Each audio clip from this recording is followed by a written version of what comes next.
Okay, team. Today, I think I might head down to BSC Performance. Brendan Bulger O'Grady is down there building a pretty special car for the Pro Series here in Australia. He's got a few interesting things going on with it, and I kind of just want to head down and check it out. This thing's supposed to hit the track in a few days, but I get the feeling it's still got a lot of work to go. So I'm just going to head down and have a bit of a chat to him and see how the plan's going and really what he's got in store for the next few days. Hey mate. What's going on? Oh, well, we're trying to build a pro car. That's what we're trying to do. And what's this one for? This is for High Tech this year, the Pro Series. And what did you do last year? We did Pro-Am last year. Yeah, how'd you go? We took the series out in the JZX, Chucky, the party car. Yeah. So we're pretty stoked with that, being our first year of comp. We did all right. So this has been in the process now. We built it the first time, and it was going to be the car that I drove, and I went and watched High Tech, saw Mo and Dua, saw their cars, and I went, I'm building a pro car. So we stripped it, and it's been in the build ever since. And what's special about this one? So what we're doing to this one, it's an in-house built 429 cube LS with a dirty big stinking GDX 55 turbo on it. Yep. It's a G-Force GSR dog box, Winters quick change diff, all wise fab front and rear, shockwork, suspension, and pretty much zoo everything else for fittings and fuel cell, and all built in-house, so it's a lot of work. Yeah, right. And what's something that's kind of special about this one compared to some of the other cars in the field? If you compare it to a couple of the top cars, it's probably on par. Yep. It's probably the engine size and that it's boosted. So the pro cars that it's going against that are of the same cubic capacity, they're NA, they're not boosted. So yeah, that's probably the only difference really. Okay. And how big is the motor? Like, is it 7 litre? Yeah, it's a 7 litre. Yep. Yeah. So yeah, nice. Yeah, all dry sump. It's pretty much the best of what I could buy is in it. Yep. So hopefully it all works and lasts. Yep. That's the plan. All right, so we've had to modify the tunnel, obviously for the box. We were originally running a G101A, which is the side shift. So we cut a little bit of extra out of the tunnel for clearance, and then realised we were kind of running out of room. So we upgraded it to the GSR box, which is obviously a centre shift, not a side shift. So we've run the dry cell tank up the front. We didn't really know where we were going to put it in the back, that it wasn't going to get heat soaked from either the radiator or somewhere where the weight was not going to be an issue. So we decided to put it in the footwell. We'll box it off because anything inside the cabin, any fluids have to be sealed off from the driver or any passengers. So we've got the fittings now, so we're going to run the fittings, run the hose through and plumb up all the dry sump, and then we'll make a box around it with just some sheet metal or some alloy sheeting. So we've got a K-Sport hydro. It's got a pretty unique rear setup on this one that I don't think there's any other car in Australia that's got it. Instead of running dual calipers, it's one caliper that's an 8-pot caliper. 4 pots do handbrake, 4 pot do foot brake. So it's 2 separate brakes in the one caliper. So it's big brakes, but there's not dual calipers on it. It's all in the one, so that's pretty cool.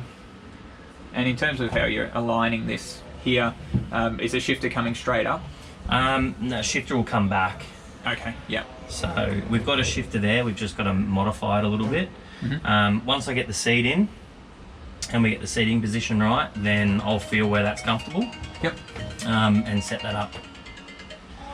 So all the wiring's been done previously because it's all the same stuff for now. Yep. We're just running a standard LS computer on it for now, just to get it going for round 1, just because we are limited with time. But I have got a Link Thunder ECU that will run, and then we can do spark cut, shift and anti-lag and boost per gear So it's a fair bit more involved. So we'll do some testing with it now, because realistically we probably won't have to run a lot of boost through it with the size of the engine, and it's reasonably high comp for a boosted engine. So it's running 10.8 to 1 comp. So it should still have a lot of bottom end and mid-range anyway. So we'll probably have to utilise that boost per gear function in the ECU once we actually get it in, which that'll be for round 2. So there's a 3-month break between round 1 and round 2. Round 1's only 4 weeks away, 3 or 4 weeks away. Yep. So we'll just get it running and try and iron out the little bugs, because obviously it's a brand new car. So we're going to have development. And what's our time frame to get it finished? We have 4 days, Yeah. 4 or 5 days to finish it. So we're doing a shakedown this weekend. Oh, Yep. not this weekend, next weekend, sorry. Yep. And then, yeah, pretty much we've got a week to get it ready for high tech. So, Oh, nice. yeah, very tight schedule. So what's going on in the back here? So, we've mounted the fuel cell as central as we can, so it's putting weight over the rear axle. And I wanted to get it away from the rear rad, because we've got a rear rad set up now as well, so I didn't want the hot air blowing all over it, and I wanted the weight sort of more central of the car. So we've done that. We've got the electric water pump for the rear rad set up, and our fuel regs and primary pump and everything will be in this little cradle that we've made. We have to have a firewall, so we've got some fireproof perspex basically that will run as a firewall along the back here, because again, everything fluid wise has to be sealed off from the cockpit, so that'll seal off, but we'll make it removable, so if anything goes wrong we can get in there and fix it and not have to spend half an hour removing stuff. So we'll make it easy to access. Yep. We've got one of the Zoo prototype surge tanks, so that's got 2 300 litre per minute pumps in it.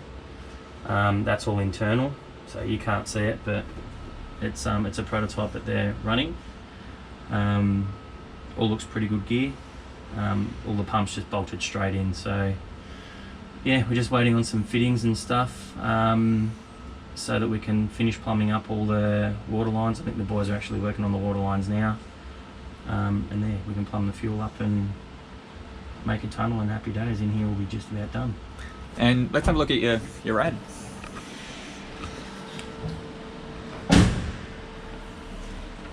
So anything special going on in the back here? I haven't really seen many 180s actually have rear rad setups here in Australia, but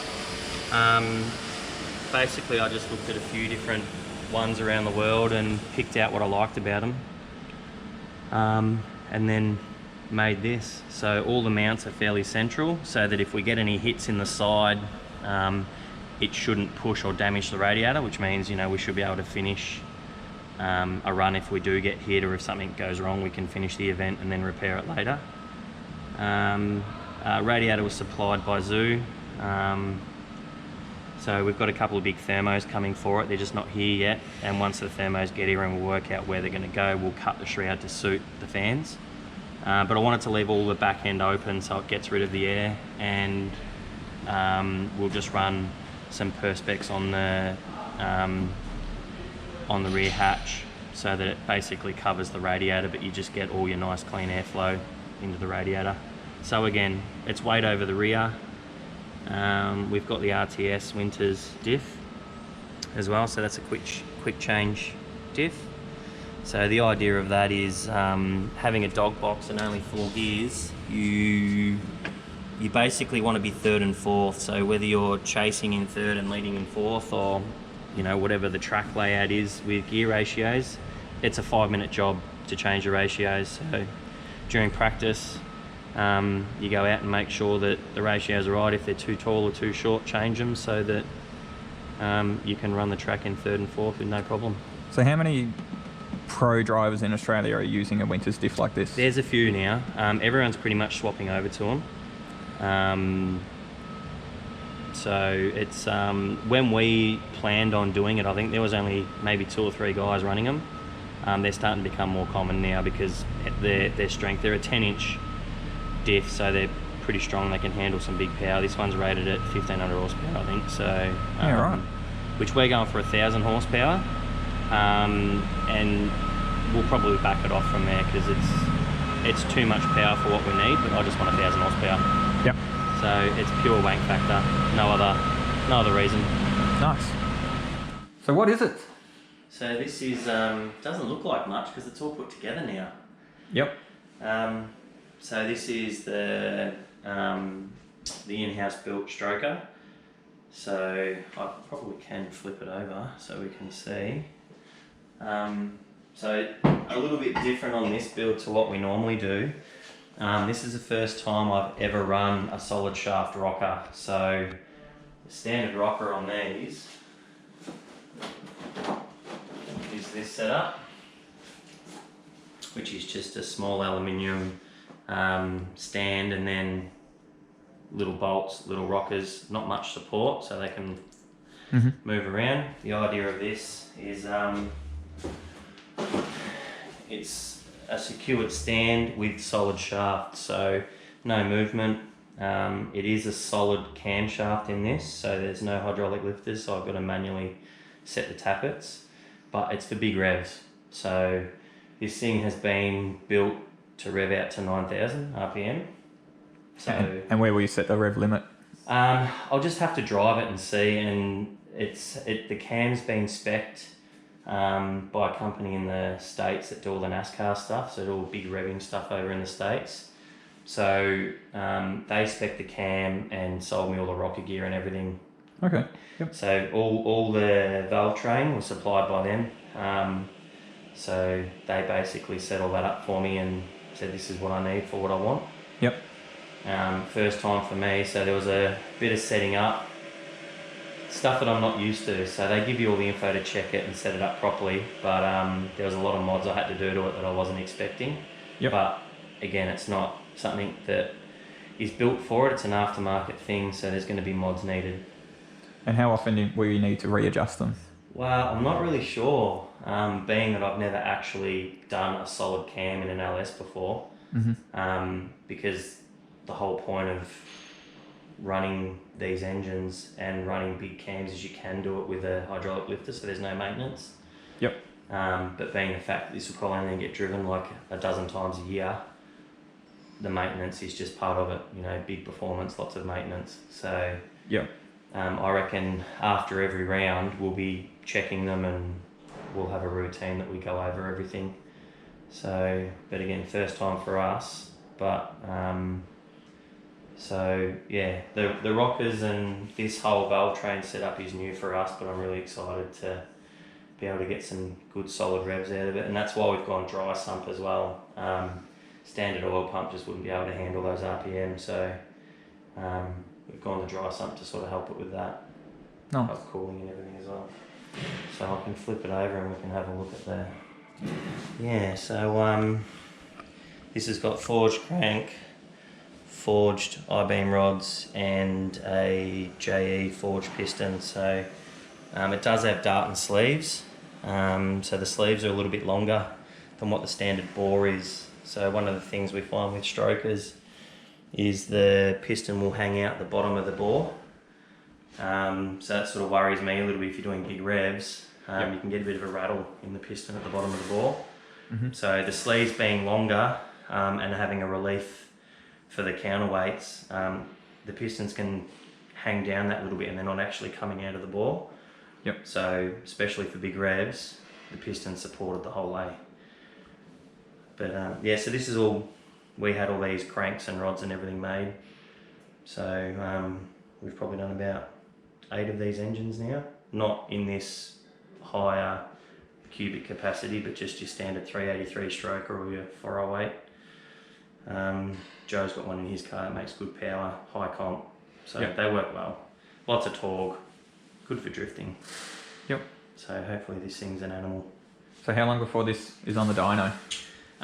It's literally, well, the engine's now done. I got push rods and everything this morning, so it's pretty much just probably an hour for me to finish assembling it, and then we can drop it in the car. So basically all we're waiting on now, which I'll get finished over this weekend, is just plumbing up the dry cell and just the water lines. So all the wiring's done previously, it's all running the same stuff. So it'll be in and running, and then I've got the turbo to mount, which I'll show you the size of the turbo, it's massive. Yep. So. Alright, let's go have a look at this turbo. Jesus. Yeah, so it's a big turbo. What can you tell me about it? I know that it's a custom turbo built by Intense Turbos. The capabilities around about 1650 horsepower. So we're not going for anywhere near that, but that's the airflow that it can produce. They run it on some big drag falling barras.